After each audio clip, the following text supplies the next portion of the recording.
going to talk about being rooted and grounded and how that helps us be more stable in our movement. Now, that might sound like a contradiction. You might think of being stable is not moving. But if we have stability in our movement, then we're balanced.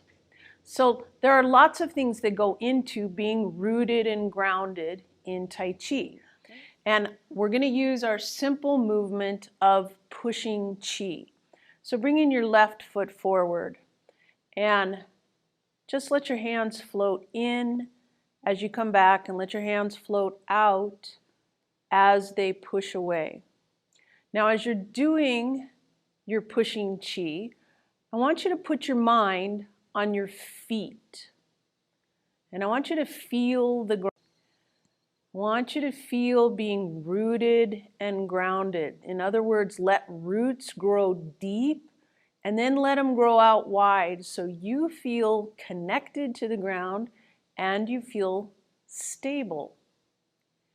Now, a common error that I see in beginners who are just starting to learn Tai Chi is that they'll lift that back heel. They'll be focused on their hands and they'll push this way and that back heel will come up. This is obviously a really bad position. If I turn this way, we're not in a stable position. If you think about the intent and purpose of this movement is to push our opponent away. If I'm like this, now my opponent has the advantage because all they have to do is pull me and I'm off balance, and that's not a good thing, right? So lowering our center of gravity, feeling our feet, feeling the energy through the ground, that's part of being stable, keeping those feet in contact with the ground. Now, one of the other common errors that I see when I ask people, when I first teach them how to do pushing Chi, is they step very narrow. They'll step out, and I'll turn towards the camera here. They'll step like this, where their feet are almost in alignment. And if you do that right now, go ahead and put your left foot right in front of your right foot and try to do that pushing Chi. It's actually not a very stable position. If somebody would come over and just push me, they could knock me over. When we step out, part of being stable, being rooted and grounded, so we want to step wide enough that we have stability. It doesn't have to be super wide. It doesn't have to be super long. Just a nice, comfortable, stable stance where now if somebody pushes me, I have the opportunity to remain standing. So now as you come with your pushing Chi, look at your stance. See if you have a nice, wide enough stance that you're stable. Lower your center of gravity just a little bit. You're moving from the Dianne here, 2 inches in from the belly button, 2 inches down. Lower that center of gravity. And now think about that stability through your feet as you do your pushing Chi.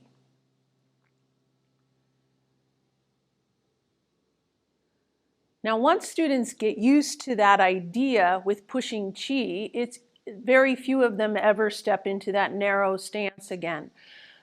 Very few of them actually lift their back heel. But that's because we're not moving. We're not locomoting forward. When we start to do brush knee, and we're actually moving forward with brush knee, they do start to lift that back heel again and think about this hand. They want to push. They want to hit that opponent. And again, you're in a very bad position. If I turn a little bit here, this is not good. If you think about the intent and purpose of this movement, I'm blocking something low and hitting something at the same time. This is the point of impact right here. I do not want to be lifting that heel at all. So when you step out with your brush knee, think about this point of impact. Am I rooted and grounded? Have I lowered my center of gravity? Are my feet rooted? Are they firmly in contact with the ground and giving me information about the ground? We'll talk more about communication. But it's also where I see students, they forget as they're moving, they start to step narrow again. And they feel like this narrow stance, if I turn this way, that's how they should be stepping. I often see this in my training clients as well. They will try to do walking lunges on a tightrope. That's not stable at all. You want to have, as you step out with your brush knee, make sure you have a wide enough, stable stance. Brush knee like this. That back heel stays down.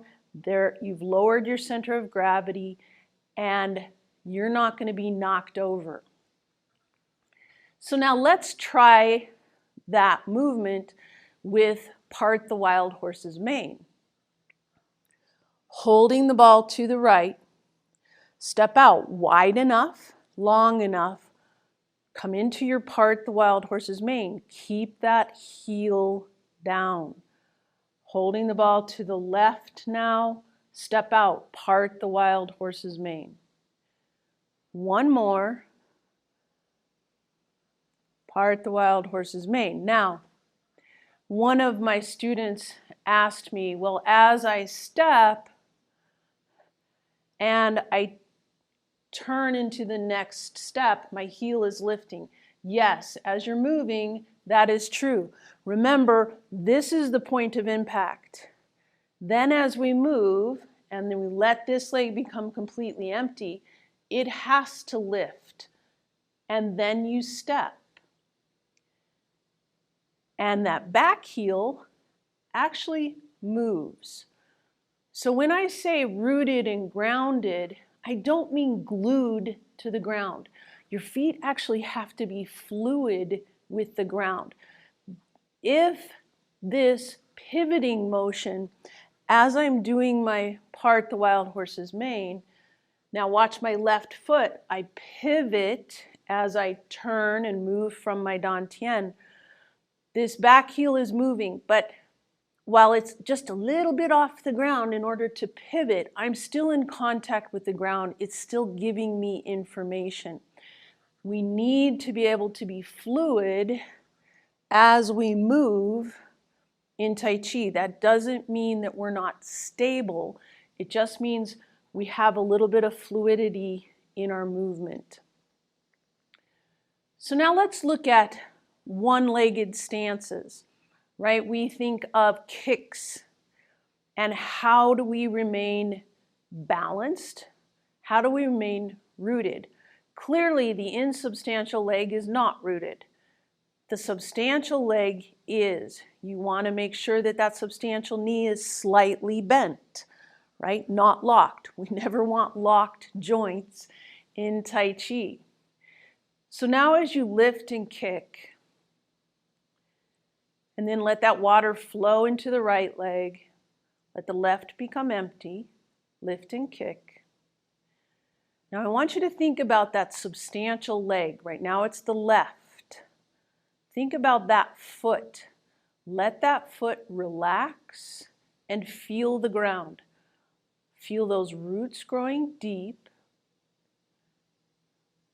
Let your toes kind of spread. Let them be relaxed. The last thing you want to happen is to have your toes be all scrunched up like this.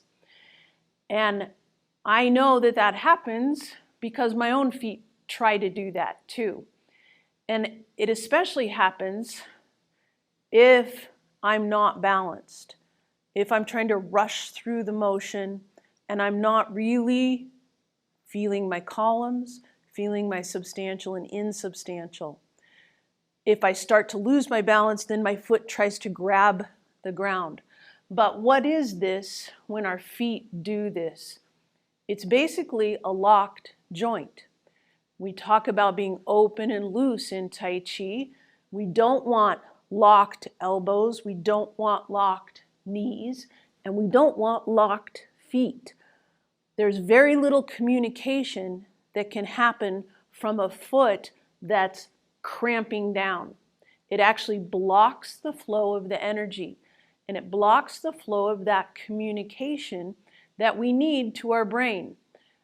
How we're interacting with the ground. How do we stay balanced as we do our kicks? It helps if you learn to keep that foot open and relaxed.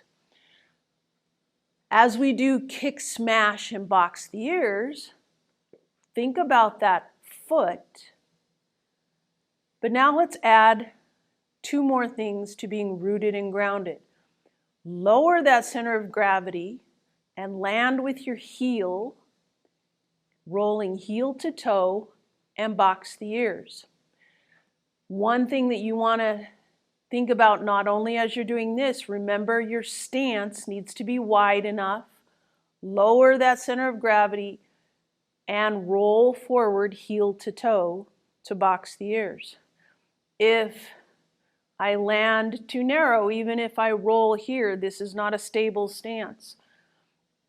So thinking about kick, smash, lower that center of gravity, roll heel to toe.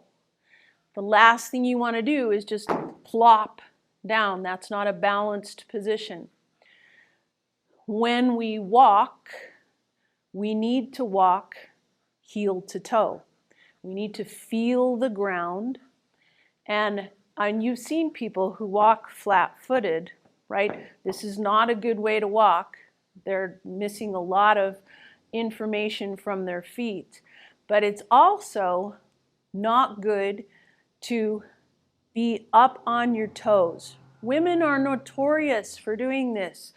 And I'm sorry for all you women shoe lovers out there, but our shoes force us up onto our toes, or it's even in those mules where the back end is open, it forces us to walk like this so the shoe stays on.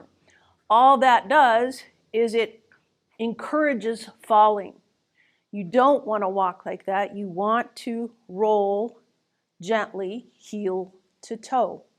So as you practice your kick, smash, and box the ears, think about lowering your center of gravity, keeping a nice wide stance, roll heel to toe. One more.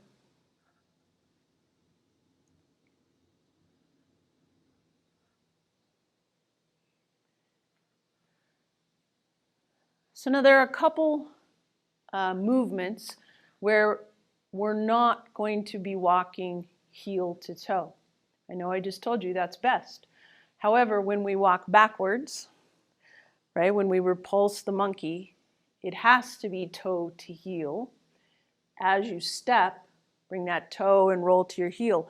You can't step backwards and roll heel to toe. That's ridiculous, right? The other scenario that's more stable, going toe to heel, is when you step out laterally in your wave hands. So step out, rolling toe, let the heel come down, let the foot feel the ground. Let's do a few more wave hands like clouds.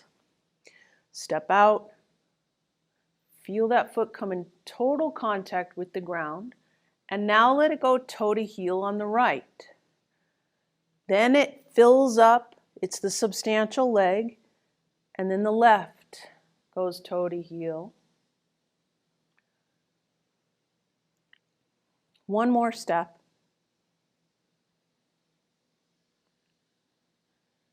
And good.